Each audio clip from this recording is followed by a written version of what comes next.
நல்லா சாஃப்டான குண்டு மல்லிகைப்பூ இட்லி என்னோட நெக்ஸ்ட் வீடியோவில் நான் அதோட ப்ரொபோர்ஷன் எக்ஸாக்டாக சொல்லுவேன்னு சொல்லியிருந்தேன் இல்லையா, அதை பற்றி தான் இந்த வீடியோவில் சொல்ல போகிறேன். வீடியோ ஃபுல்லாக பாருங்கள். ரேஷனில் புழுங்கரிசி தராங்க இல்லையா, அந்த புழுங்கரிசியை வந்து நீங்கள் எந்த டம்ளரில் அளவு எடுக்கிறீங்களோ அந்த டம்ளரில் தலையை தட்டிட்டு 3 டம்ளர் எடுத்துக்கோங்க. அதே ரேஷனில் கொடுக்குற பச்சரிசியும் வந்து 3 டம்ளர் அதே மாதிரியே தலையை தட்டி அதே டம்ளரில் மெஷர் பண்ணி எடுத்துக்கோங்க. இது ரெண்டையுமே வந்து ஒரே பாத்திரத்தில் எடுத்துக்கோங்க.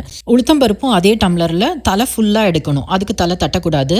ரேஷனில் வாங்குற அரிசிங்கிறதுனால அதை நல்லா ஒரு 2-3 டைம்ஸ் வந்து வாஷ் பண்ணிவிட்டு அதுக்கப்புறம் நல்ல தண்ணி ஊற்றி நல்லா ஊற வச்சுடுங்க. அதே மாதிரி உளுந்தையும் 2 தடவை வாஷ் பண்ணிவிட்டு நல்ல தண்ணி ஊற்றி ஊற வைக்கிறது வந்து ஃப்ரிட்ஜில் ஊற வைங்க. இப்போ நாள் நைட்டு நீங்கள் வந்து ஊற வைக்கிறதா இருந்தால் ஃப்ரிட்ஜில் வச்சுருங்க.